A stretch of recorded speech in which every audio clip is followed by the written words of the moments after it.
Okay, so we need to talk about the half marathon and some workouts that'll help you run a big PB no matter what the situation is. So, again, you know, these are workouts to run a big PB in a half marathon. Now, keep in mind, there be PBs for time, and obviously there are qualifying standards for certain races, including the Olympic trials. The thing about the Olympic trials is you can run a half marathon qualifying time to get you in at the Olympic trials for the marathon.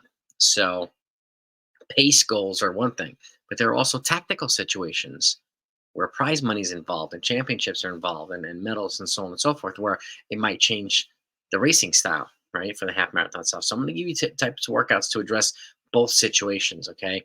By the way, if you're a coach or an athlete, okay, you enjoy this content and you want to continue to have dialogue, you want to continue to, get a lot of good content, make sure you hit that like and subscribe button. Okay. The like shows you enjoy the content. The subscribe button keeps you in the loop on anything that comes forward. I've got almost 500 videos on this channel already, and I always give my email to blackbeltrunningcoach@gmail.com so that if you have any questions, if you're a coach or an athlete, you want direct access to me to answer any of them, you can reach out to me and I'm happy to help. Okay. This is where this differentiates this channel from a lot of other areas. You have direct access to me. Okay. And I do live streams as well, so that if you have questions and you want to discuss a particular video or a particular event, we can do that too. Just let me know in the comments. Okay. Or reach out to me and I'm happy to put something together for you. So with that, let's get into some of the races here. Okay. This is accumulating or building your half marathon mileage. So early season, if you can do a workout building towards 4 miles, and this is obviously after a warm up, drills and strides, and before a cool down. So if you do 4 miles at half marathon pace, goal half marathon pace, you take a 4 minute recovery, and then you do 4 times a 400 on the back end. So just to add up a little bit of extra miles to work out to total about 5 miles, and you do 4 times a 400 with a minute recovery at 10K pace, that's a pretty solid workout. Again, these workouts can be more robust for the older and more experienced athletes as well. But this is a basic platform, and I'll show you as it gets a little bit more aggressive in the next couple slides. Now you transition into mid-season, where you should be able to handle 5 consecutive miles at half marathon pace. And then you can progress into 5 consecutive miles at half marathon pace. You take a 4 minute recovery, just like you did early season. And then you do 2 times an 800 with a 90-second recovery at 10K pace. So now you're adding another mile. So you have 6 miles worth of volume of the workout. Okay. But after a warm up, before a cool down. And I would encourage folks to do a couple of 200-meter repeats at the goal half marathon pace, just to drop that pace into the legs, get the legs used to it before using part of the workout to try to find the pace. So that's the benefit of doing some good 200-meter accelerations at the race pace before the workout starts.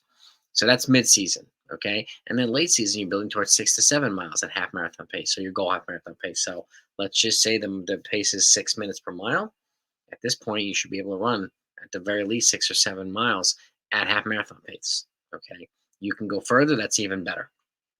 But these are the bare minimums to build towards. Okay.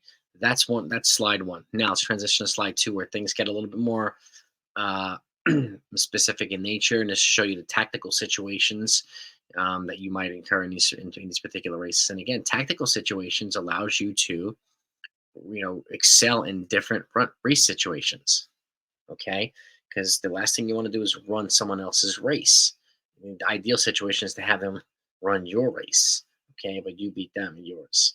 So here you're doing 3 miles at half marathon pace. You take a 2 minute recovery, and then you do a 400-meter rep at 5K pace. You take a 2 minute recovery, 2 miles at half marathon pace, 2 minute recovery, 400 at 5K pace, 2 minute recovery, and then a mile at half marathon pace, 2 minute recovery, and then a 400 5K pace. So you're doing 6 miles of total volume early season at half marathon pace. And again, this could be a little bit for your little bit more experienced athletes that have a little bit more higher mileage. But tossing in a 5K in the beginning, in the middle, and at the end gives you an opportunity to practice surging, accelerating pace, mid race, beginning of the race, end of race, so that you know what it feels like. And maybe to put you in a position to take the kick out of some people who rely on kicks. In the tactical situations and in certain situations where it's either extreme cold or extreme heat, where the race becomes more tactical and people are just kind of sitting on each other and waiting. Okay, these are the types of workouts that can help you be in the front seat of that type of stuff. Mid-season, this is a good pace variation workout. It's 2 sets of 3K, 2K, 1K. So the 3K rep is at goal half marathon pace. You take a 3-minute recovery. The 2K rep is at 10K pace. You take a 2-minute recovery. And then the 1K rep is at 5K pace. You take a 4-minute recovery and you repeat that again. So it's 12 kilometers worth of total running at different paces. So in generally, the 10K is about 10 to 15 seconds faster per mile than a half marathon. 5K is about 10 to 15 seconds faster per mile than a 10K pace. So you get progressively faster as the reps get shorter. And then you repeat the cycle again. This will definitely put you in a little more of an aggressive racing fitness where you can handle the more aggressive racing. In some cases, you'll need to do that. Okay.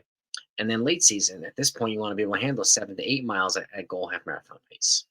Okay. So if you can do 8 miles at goal half marathon pace about 4 or 5 weeks out, then that gives you a good idea of how ready you are for the half marathon. It's like I do marathon simulation runs as well for training for the marathon. If you could do 15 miles at goal marathon pace at about 5 weeks out or 4 weeks out, it gives you a good idea of how ready you are for the marathon. Are you fit enough to handle that?